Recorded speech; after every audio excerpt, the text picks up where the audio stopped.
Welcome back. Underdogs, misfits, and other little lunatics. Two brothers Grimm. And now, I had totally fallen asleep. And I woke up just before 3. And my mail was waiting for me, which was really exciting because Charlie showed up. That's right. I swear it was already 2 months ago. I ordered Charlie. I used to love the story Charlotte's Web, but Charlie, he's a Swarovski crystal brooch. Isn't he beautiful? Obviously, he's a spider, but Charlie, yeah, that's my Charlie. So I was super excited. Now, yeah, my spider.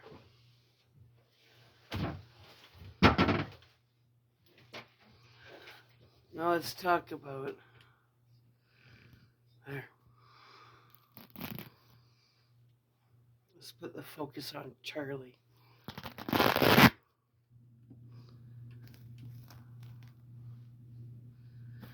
Charlie.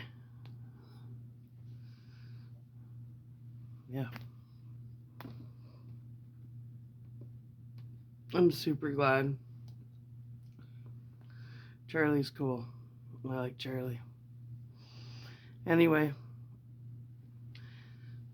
Yeah, look at that, eh? Beautiful. Okay. So before we get into our story, I want to talk about spiders because Charlie showed up. I wrote it all down because I'd never remember it. Wish you could see it more. Anyway, Charlie. There we go. Now you can see Charlie. Let's talk about the symbology of spiders. Okay, spider symbolism. They're the centers of creation, fate, patience, and interconnection, reflecting their web weaving ability, seen as artistry and destroys threads. I just love him. I love Charlie. Cultures view them as creators, tricksters, or guides to manifestation and balance, connecting past, present, and future. Meanings vary from good luck, like Chinese happiness, spiders, to potential danger because of their venom, but generally emphasize creativity, destiny, and life's complex patterns. Keys: creation and manifestation, weaving intricate worlds symbolizing to bring dreams into reality and personal artistry. Fate and destiny, weaving life's threads connecting past and future and associated with goddesses like Neith. Patience and persistence, waiting in their webs, reflecting quiet focus and discipline. Interconnection, the web represents a universe linking all things such as the World Wide Web. Balance, balancing spiritual, physical, past and future self and others. Trickster's shadow. Iktomi in Lakota lore is a trickster figure, and it can represent the darker aspects of the psyche in Jungian thought. Carl Jung, Jungian thought. Anyway, good luck. In China, descending spiders, happiness spiders, signify good fortune.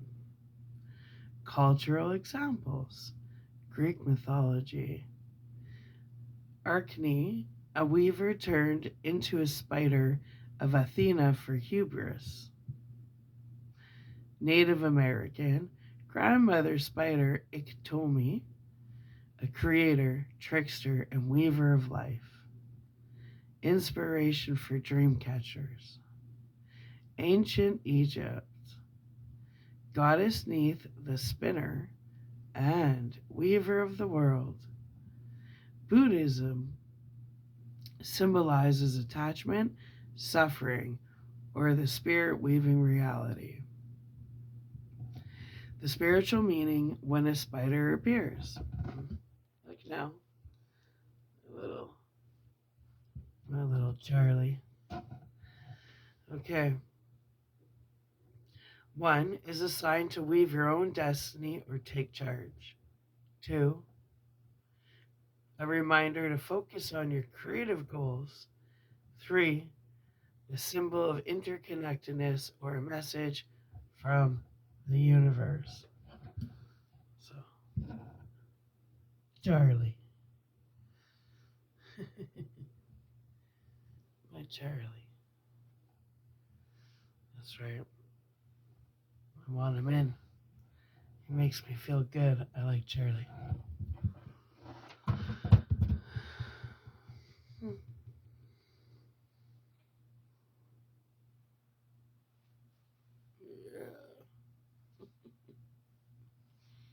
Bring him up more. Mr. Charlie. Anyway, Mr. Charlie. Let's move it up. And then we're going to get into Brothers Grimm. So yes, this is my brooch I've been waiting for. I was super excited to get him.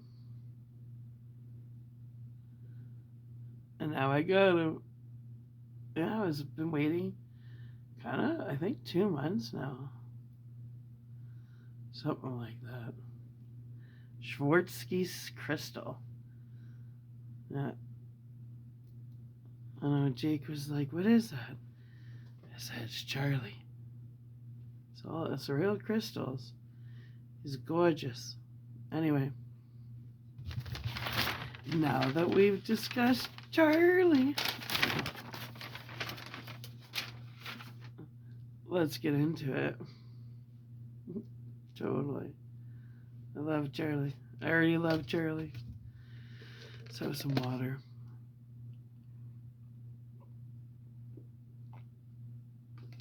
All right.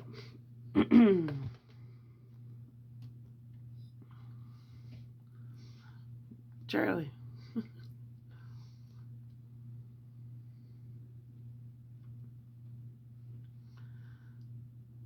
There we go. Charlie. Just get comfy. Get my lighting. All right. Here's our 3 stories for this video. There. Be my spider. Okay. The story of the youth who went forth to learn what fear was. A certain father had 2 sons, the eldest of whom was smart and sensible and could do everything, but the younger was stupid and can neither learn nor understand anything. And when people saw him, they'd say, here's a fellow who will give his father some trouble. When anything had to be done, it was always the elder who was forced to do it. But if his father bade him fetch anything when it was late, or in the nighttime, and the way led through the churchyard, brutal, or any other dismal place, he answered, oh no, father, I'll not go there. It makes me shudder. For he was afraid. Or when stories were told by the fire at night which made the flesh creep, the listeners sometimes said, oh, it makes us shudder. The younger sat in a corner and listened with the rest of them, and could not imagine what they could mean. They are always saying, "It makes me shudder. It makes me shudder." It does not make me shudder, thought he. That too must be an art of which I understand nothing. Now it came to pass that his father said to him one day, "Hearken,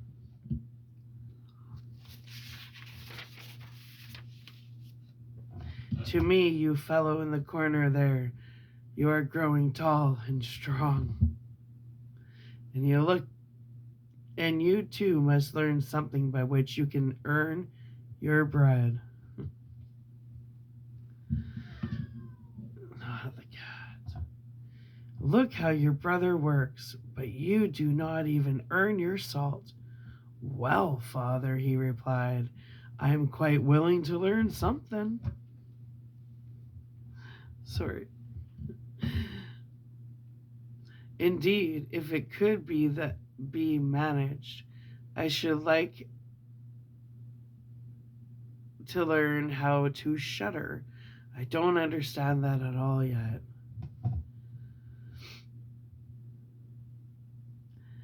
The elder brother smiled when he heard that and thought to himself, "Goodness, what a blockhead the brother of mine is. He will never be good for anything as long as he lives. He who wants to be a sickle must bend himself sometimes." The father sighed and answered him, "You shall soon, this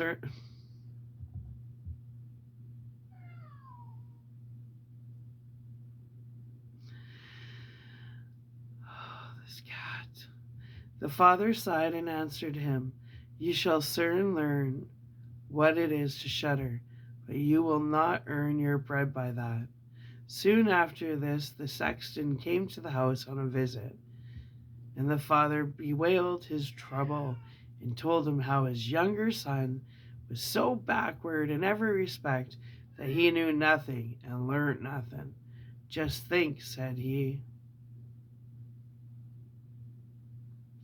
"when I asked him how he was going to earn his bread, he actually wanted to learn to shudder."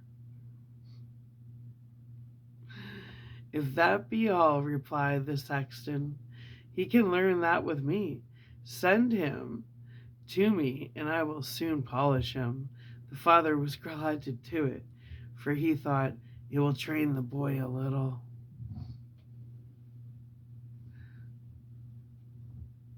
Sorry, my spider is moving. Shut up. Hold on. All these distractions. This kid's just 3 a.m. The cat got me. There. "He can learn that with me. Send him to me and I will soon polish him." The father was glad to do it, for he thought, "It will train the boy a little." The sexton, therefore, took him into his house, and he had to ring the church bell. After a day or two, the sexton awoke him at midnight and bade him arise and go up into the church tower and ring the bell. "You shall soon learn what shuddering is," thought he, and secretly went there before him. And when the boy was at the top of the tower and turned round, he was just going to take hold of the bell rope. He saw a white figure standing on the stairs opposite the sounding hole. "Who is there?"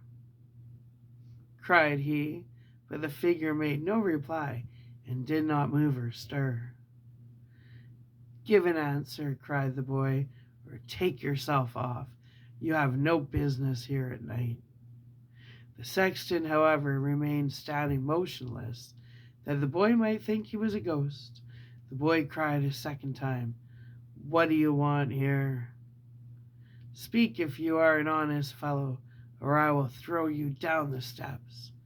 The sexton thought, "He can't mean to be as bad as his words," uttered no sound, and stood as if he were.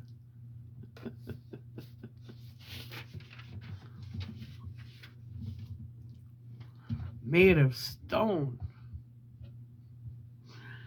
Then the boy, jeez, I gotta figure that out.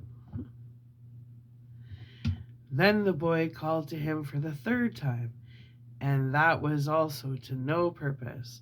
He ran against him and pushed the ghost down the stairs so that it fell down 10 steps and remained lying there in a corner. Thereupon he rang the bell, went home, and without saying a word went to bed and fell asleep. The sexton's wife waited a long time for her husband, but he did not come back. At length she became uneasy and wakened the boy and asked, "Do you know where my husband is?"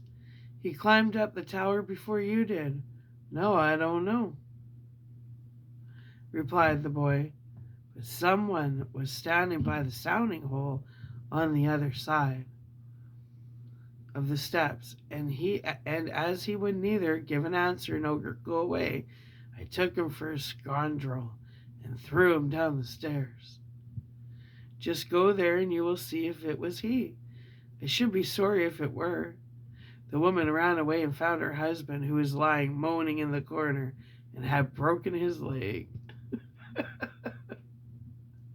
She carried him down, and then with loud screams she hastened to the boy's father.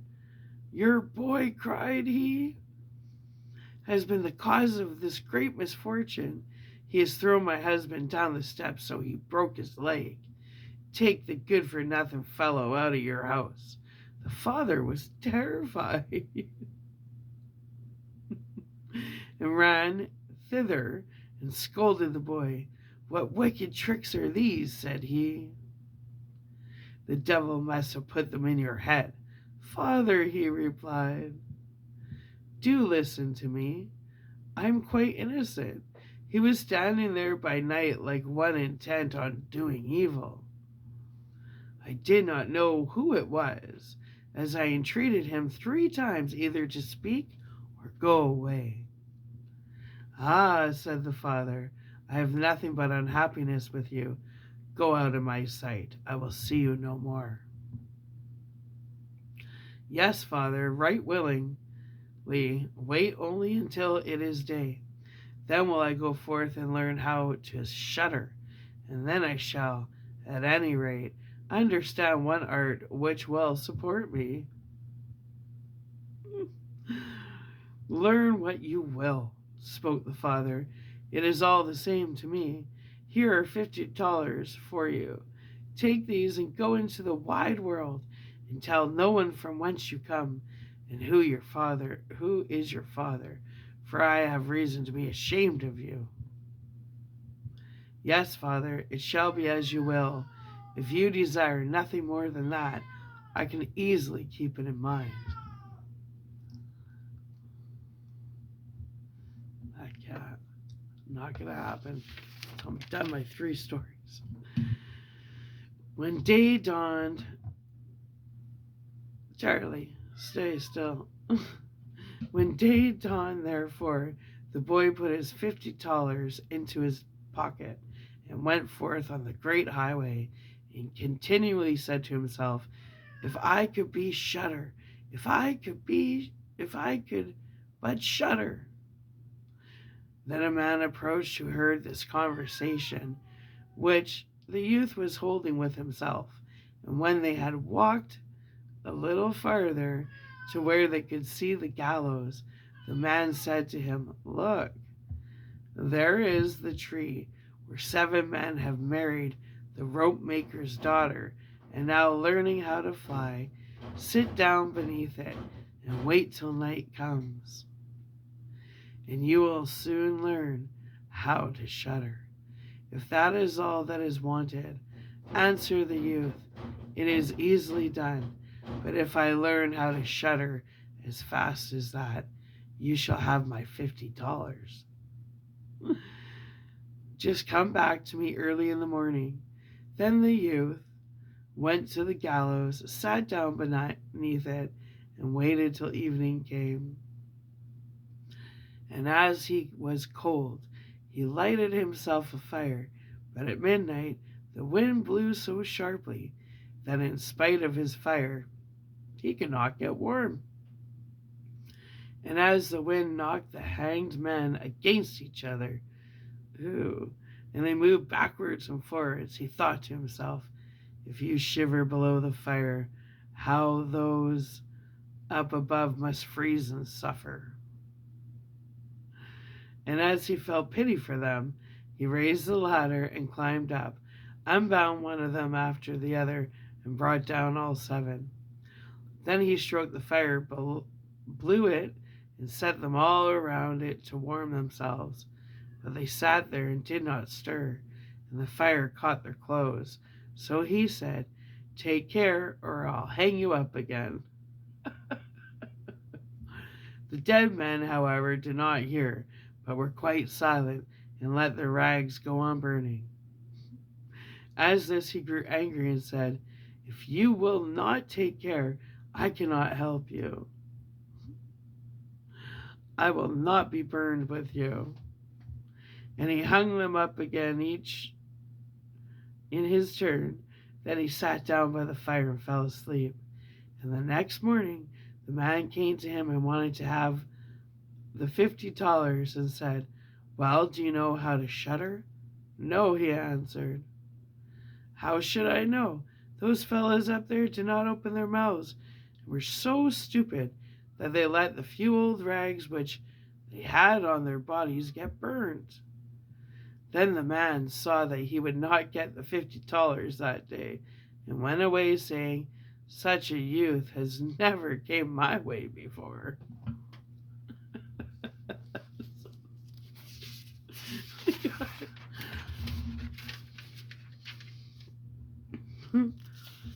The youth likewise went his way and once more began to mutter to himself, ah, if I could but shudder, as if I could but shudder. A wagoner who was striding behind him heard this and asked, who are you? Hold on. It's going to drive me nuts till I figure it out. I came undone. I came undone. Give me a sec. I'm not used to bird's face.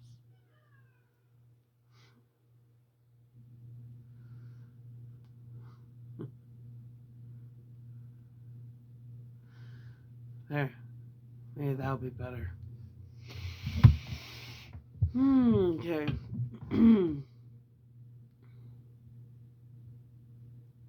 A wagoner who was striding behind him heard this and asked, who are you? I don't know, answered the youth. Then the wagoner asked, from whence do you come? I know not. Who is your father?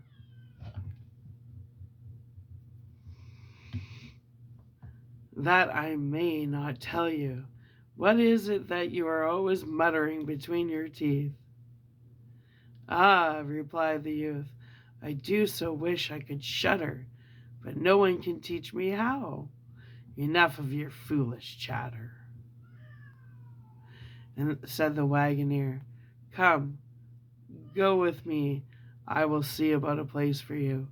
The youth went with the wagoner, and in the evening they arrived at an inn where they wished to pass the night.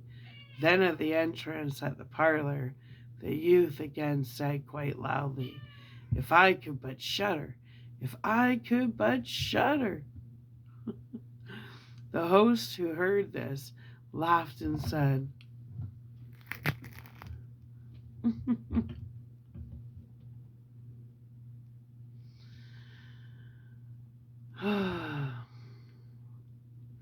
sorry, it's the cat, it's the phone falling off, it's my spider. The cat, it knows how to distract me, so let's go back. Who are you?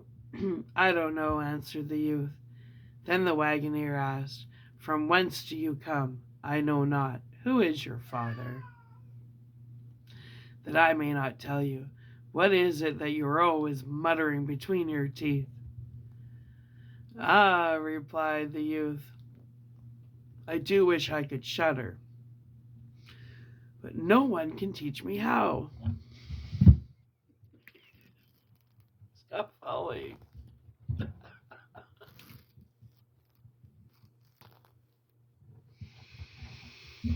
Challenges, right?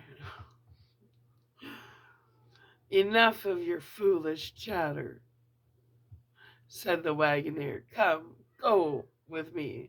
I will see about a place for you. The youth went with the wagoner, and in the evening they arrived at an inn where they wished to pass the night. Then at the entrance of the parlor, the youth again said quite loudly, If I could but shudder! If I could but shudder! The host, who heard this, laughed and said, If that is your desire, there ought to be a good opportunity for you here. Ah, be silent, said the hostess. So many prying persons have already lost their lives.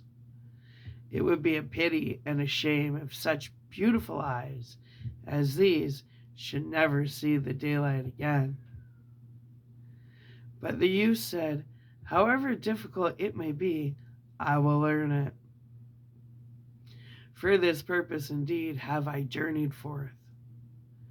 He let the host have no rest until the late latter told him that not far from thence stood a haunted castle where anyone could very easily learn what shuddering was. If he would but watch in it for 3 nights, the king had promised that he who would venture should have his daughter to wife, and she was the most beautiful maiden. The sun shone on. Stop. There goes the cat. You gotta love 3 a.m. Anyway.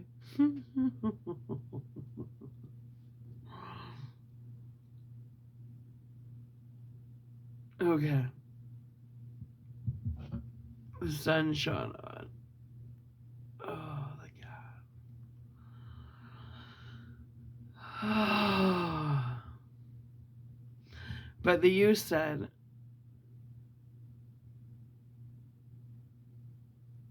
However difficult it may be, I will learn it. For the purpose indeed I have journeyed forth. He let the host have no rest until the latter told him that not far from thence stood a haunted castle where anyone could very easily learn what shuddering was. If he would but watch in it for 3 nights, the king had promised that he would venture should have his daughter to wife, and she was the most beautiful maiden the sun shone on. Likewise, in the castle lay great treasures, which were guarded by evil spirits. And these treasures would then be freed, and would make a poor man rich enough. Already many men had gone into the castle, but as yet none had come out again. Stop.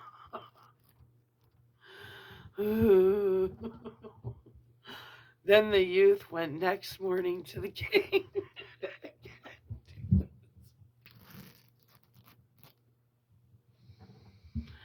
Then